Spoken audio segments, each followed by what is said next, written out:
आप सभी लोगों का स्वागत है हमारे सुपर MS 91 पे। दोस्तों, मैं अपना ये पहला टॉपिक सौरमंडल में पृथ्वी ज्योग्राफी का पार्ट 1 लेके आपके सामने आया हूँ। दोस्तों, अब हम सुचारू रूप से NCERT का अध्ययन करेंगे। कक्षा 6 से लेकर कक्षा 12 तक की पुस्तकों का हम अच्छी तरह से विवरण अध्ययन करेंगे और रेगुलर एक सही तरीके से पढ़ाई करने की कोशिश जारी रखेंगे। दोस्तों, देखिए आप लोग यहाँ पे सौरमंडल में पृथ्वी का तात्पर्य क्या होता है, इसको थोड़ा सा हम समझ लेते हैं। दोस्तों, ऊपर आपको एक फिगर दी गई है। इस फिगर में ये बताया गया है कि सौरमंडल कितनी चीज़ों से बनता है। दोस्तों, सौरमंडल कैसे बनता है?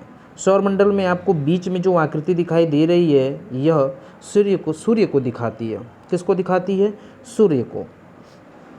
दोस्तों, सूर्य को दिखाती है पहली आकृति। दूसरी जो आकृति है वह बुध को दिखाती है।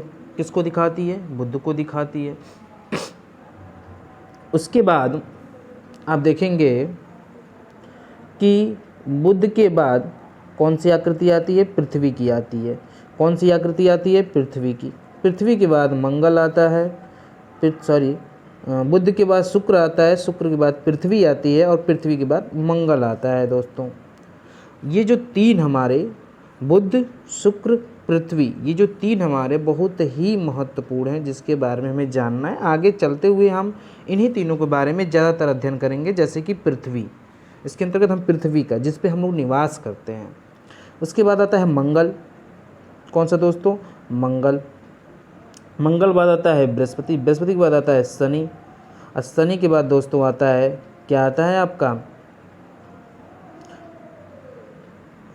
नेपच्यून, फिर यूरेनियस। ठीक है ना?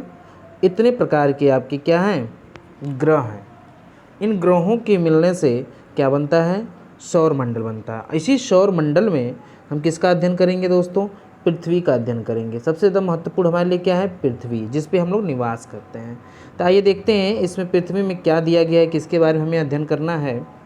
दोस्तों, NCERT की ये प्रारंभिक पुस्तक है और इस पुस्तक के माध्यम से हम लोग बहुत सी सारी चीज़ों को अच्छी तरह से अध्ययन करेंगे, जिससे कि हमारी जियोग्राफी का एक बेसिक कॉन्सेप्ट तैयार होगा। इसके अंतर्गत लिखा है, सूर्यास्त के बाद आकाश को देखना कितना अच्छा लगता है। आसमान में पहले एक या दो चमकते बिंदु ही दिखते हैं, लेकिन बाद में इनकी संख्या बढ़ती जाती है। आप देखते होंगे, जब भी आप कभी भी ऊपर देखते हैं आसमान में, तो आपको पहले उसमें कुछ चमकीली चीज़ें दिखाई देती हैं, जिनकी संख्या बहुत ही कम होती है।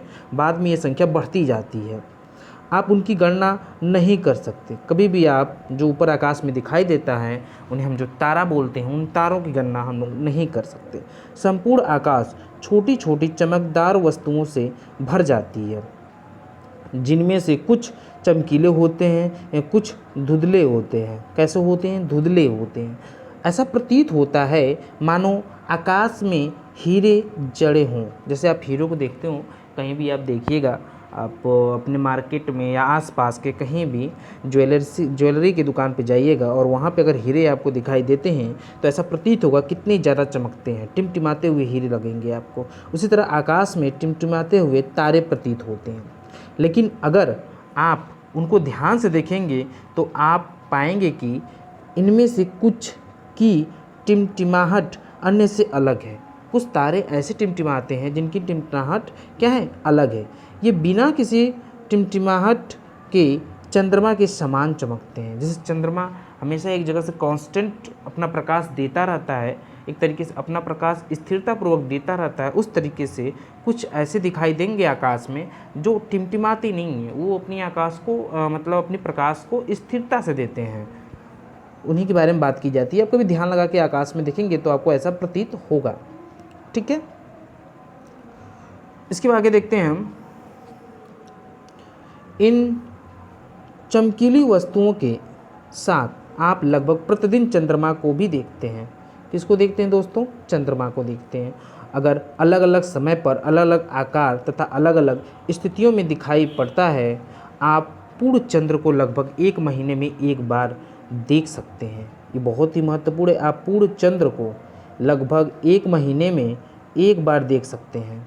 यह पूर्ण चंद्रमा वाली रात, जो पूर्ण चंद्रमा होती है, जिस दिन हमें पूरे रूप से चंद्रमा दिखाई देता है, जो महीने में एक बार, उसी को हम बोलते हैं पूर्ण वाली रात बोलेंगे चंद्रमा की, या उसे हम बोलते हैं पूर्णिमा। दोस्तों, अगर आपसे कोई क्वेश्चन करता है कि एक महीने में पूर्णिमा कितनी बार कहा जा सकता है, दिन या रात को, तो उसमें बस एक दिन होगा। एक महीने में एक दिन पूर्णिमा आती है, और वो भी पूर्णिमा का तात्पर्य होता है कि पूर्ण चंद्रमा वाली रात, जिस दिन चंद्रमा पूर्णतः अपने आप को एक प्रकाशित रूप में दिखाती है, उसी को हम बोलते हैं पूर्णिमा। 15 दिन के बाद आप इसे 15 दिन, ये ध्यान रखिएगा, 15 दिन के बाद आप इसे नहीं देख सकते। बात ये होती है कि 15 दिन बाद आप इसे नहीं देख सकते हैं। यह नए चंद्रमा की रात्रि या अमावस्या होती है। जब आप नहीं देखते हैं तो वह नए चंद्रमा की रात्रि या अमावस्या होती है। ध्यान रखिएगा, जो अगला चंद्रमा आने वाला होगा उसके पहले की जो प्रक्रिया होती है, वह प्रक्रिया अमावस्या की कहलाती है। ऐसी रात में अगर आसमान साफ है तो आप आसमान का अवलोकन अच्छी तरह से कर सकते हैं। कभी भी देखिएगा, रात में जब अगर मौसम सही है और आसमान अच्छी तरीके से, रात में हमें तारों का टिमटिमाता हुआ प्रतीत होता है, अगर उस समय की हम ये प्रक्रिया देखें तो हमें अच्छी तरह से इसका अनुभव होगा। दोस्तों, आइए आगे देखते हैं। क्या आपको इस बात पर आश्चर्य नहीं होता कि हम दिन के समय चंद्रमा एवं इन सभी छोटी चमकीली वस्तुओं को क्यों नहीं देख पाते? ऐसा इसलिए है क्योंकि सूर्य के अत्यधिक तेज प्रकाश के कारण रात के समय चमकने वाली वस्तुओं को हम दिन में नहीं देख पाते हैं। जो सूर्य का प्रकाश है, वो जब बहुत तेज़ी से अपनी लाइट को छोड़ता है, या प्रकाश जो आती है, उसके कारण ये जो छोटे छोटे तारे, ये जो तारे हैं और जो टिमटिमाते हुए तारे हमें प्रतीत होते हैं, और चंद्रमा है, ये सब उसके प्रकाश के सामने विलुप्त हो जाते हैं। मतलब इनका प्रकाश नहीं हमें दिखाई देता है, न ही हमें उसका अनुभव या महसूस होता है, जिसके कारण से दिन में हमें केवल सूर्य का प्रकाश ही समझ में आता है। इसीलिए कहा गया है क्योंकि सूर्य के अत्यधिक तेज प्रकाश के कारण रात के समय चमकने वाली वस्तुओं का हम दिन में नहीं देख पाते। सूर्य, चंद्रमा तथा वे सभी वस्तुएं जो रात के समय आसमान में, किस समय? रात के समय आसमान में चमकती हैं, खगोलीय पिंड कहलाती है। अब आपके सामने एक प्रश्न बनता है कि खगोलीय पिंड किसे कहते हैं? खगोलीय पिंड किसे कहेंगे? खगोलीय पिंड हम उसे कहेंगे जो सूर्य, चंद्रमा तथा वे सभी वस्तुएं जो रात के समय आसमान में चमकती हैं। रात के समय जो आसमान में चमकती हैं, उन्हें हम खगोलीय पिंड कहते हैं। आया समझ में आपको? ठीक, आगे चलते हैं, आगे देखते हैं क्या इसमें दिया है। दोस्तों, अच्छे से समझिएगा। खगोलीय पिंड तो आप हमें समझ गए, अच्छी तरह समझ गए, ठीक है। अब हम देखते हैं कुछ खगोलीय पिंड बड़े आकार वाले तथा गर्म होते हैं। कुछ खगोलीय पिंड क्या होते हैं? बड़े आकार वाले होते हैं या गर्म होते हैं। ये बहुत बड़ी चीज़ है दोस्तों। खगोलीय पिंड क्या होते हैं? गर्म होते हैं। ये गैसों से बने होते हैं। कैसे बने होते हैं? ये गैसों से बने होते हैं। खगोलीय पिंड किसके बने होते हैं दोस्तों? गैसों से, जो बहुत ही क्या होते हैं? गर्म होते हैं। क्या होते हैं दोस्तों? गर्म होते हैं। इनके पास अपनी ऊष्मा तथा प्रकाश होती है। ये इंपॉर्टेंट है। खगोलीय पिंड में कुछ पिंड ऐसे होते हैं जो बड़े आकार के होते हैं और गर्म होते हैं। इनके पास स्वयं की अपनी ऊष्मा और प्रकाश दोनों होता है, जिसे वे बहुत बड़ी मात्रा में उत्सर्जित करते हैं। उत्सर्जित मतलब दोस्तों होता है अपने आप स्वयं से वो एनर्जी निकालते हैं। इन खगोलीय पिंडों को तारा कहते हैं। ये खगोलीय पिंड ही क्या कहलाते हैं?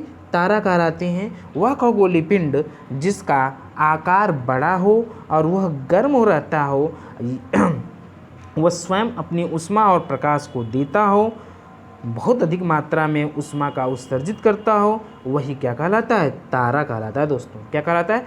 तारा कहलाता है।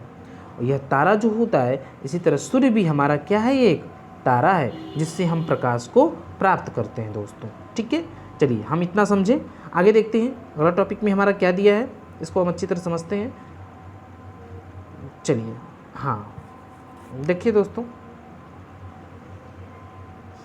देखिए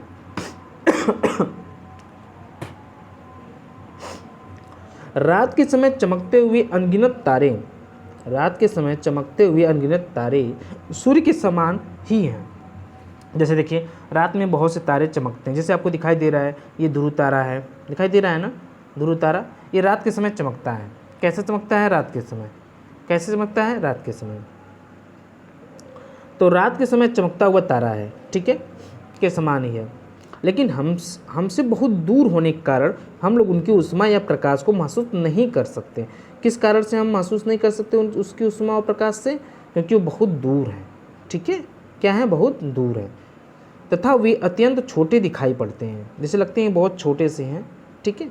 आपने अवश्य ध्यान दिया होगा कि कुछ दूरी से देखने पर सभी वस्तुएं छोटी दिखाई पड़ती हैं। अत्यधिक ऊंचाई पर उड़ रहा हवाई जहाज कितना छोटा दिखाई देता है, यह प्रक्रिया आप सभी लोग जानते हैं। रात्रि में आसमान की ओर देखते समय आप तारों के विभिन्न समूहों द्वारा बनाई गई विभिन्न आकृतियों को देख सकते हैं। मतलब जब आप आसमान में रात्रि के समय देखते हैं तो उस समय बहुत सी आकृतियाँ आपको सामने दिखाई दे सकती हैं।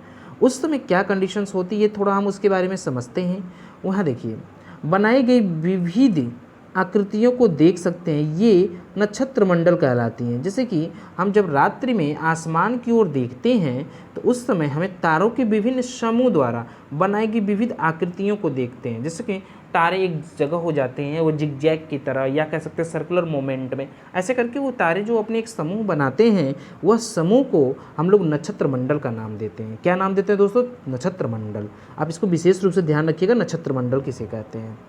अर्सा मेजर या बिगर बियर इसी प्रकार का एक नक्षत्र मंडल है, आप ध्यान रखिएगा।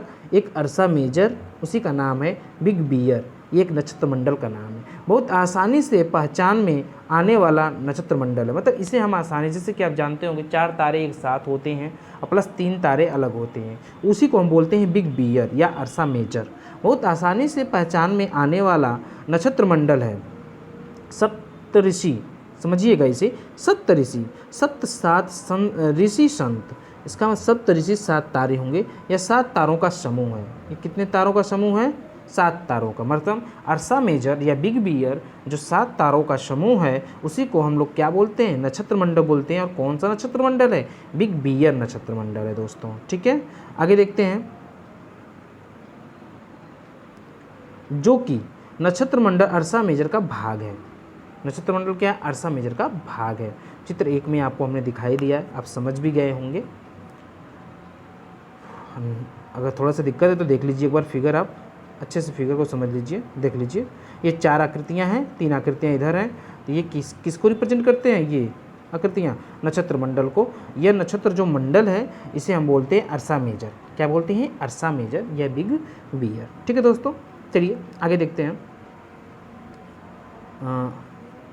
अपने परिवार या पड़ोस में किसी बड़े व्यक्ति से कहिए कि वो आपको आसमान में और अधिक तारों या ग्रहों तथा नक्षत्र मंडलों के बारे में बताए या दिखाए, जो भी समझिए। आप देखिएगा थोड़ा सा आसपास के लोगों से अगर कुछ जानकारियाँ हमें मिल जाती हैं तो बहुत ही अच्छी बात है। प्राचीन समय में लोग रात्रि में दिशा का निर्धारक तारों की सहायता से करते हैं। जैसे कि रात्र के समय आप कैसे दिशा के बारे में बता सकते हैं, तो इसको जानने के लिए आप तारों का सहयोग लेते हैं। उत्तरी तारा उत्तर दिशा को बताता है, इसे ध्रुव तारा भी कहा जाता है। मतलब क्या है, उत्तरी तारा उत्तर दिशा को बताता है, उत्तरी तारा उत्तर दिशा को बताता है, इसे ध्रुव तारा भी कहा जाता है। मतलब जो उत्तरी तारा आप बोलते हैं उसे ध्रुव तारा भी कहा जाता है। यह आसमान में हमेशा एक ही स्थान पर रहता है। बहुत ही महत्वपूर्ण है कि ध्रुव तारा कभी भी इधर उधर नहीं जाता है, वो आसमान में हमेशा एक ही स्थान पर रहता है।